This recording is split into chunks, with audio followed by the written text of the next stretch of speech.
আসসালামু আলাইকুম। আমি আমার একটি কবিতা পাঠ করব।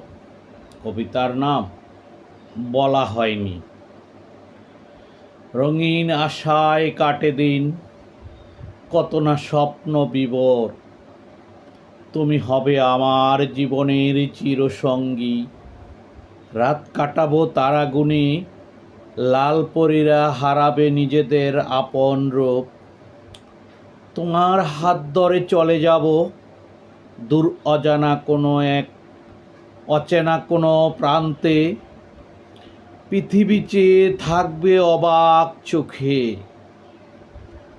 দুজন একসাথে আপন মনে নৃত্য করে দিন কাটাবো মনের আনন্দে। তুমি হবে আমার জীবনের চলার পথের আলো। কিন্তু আজও বলা হলো না তোমায় আমি ভালোবাসি। ধন্যবাদ সবাইকে।